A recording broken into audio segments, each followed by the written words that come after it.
যেই নবীর কোনো গুনাহ নাই উনি দোয়ার সময় বলতেন, আল্লাহ আমি আপনার দাস, দাসের ঘরের দাস, দাসীর ঘরের দাস, আমার মাথার চুলের ঝুঁটি আপনার হাতের কবজার ভিতরে, এদিকে টান দিলে আমি এদিকে যেতে বাধ্য, ওদিকে টান দিলে ওদিকে যেতে বাধ্য।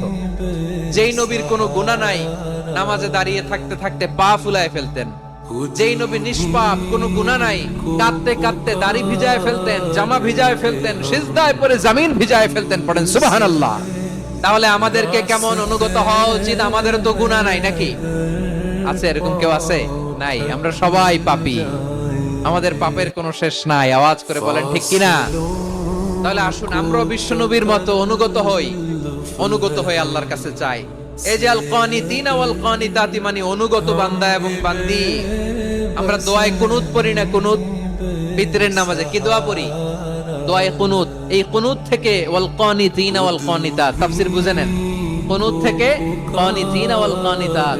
তাহলে দোয়ায়ে কুনুত হচ্ছে বিনীত হয়ে অনুগত হয়ে আল্লাহর কাছে চাওয়া। আমরা তখন দাঁড়িয়ে বলি, আল্লাহুম্মা ইয়্যাকা না'বুদু ওয়া লাকা নুসাল্লি ওয়া নাসজুদ ওয়া ইলাইকা নাসআ ওয়া নাহফিদ নারজু রাহমাতাকা ওয়া নাখশা আযাবাকা ইন্না আযাবাকাল জিদ্দা বিল কুফফারি মুলহিক।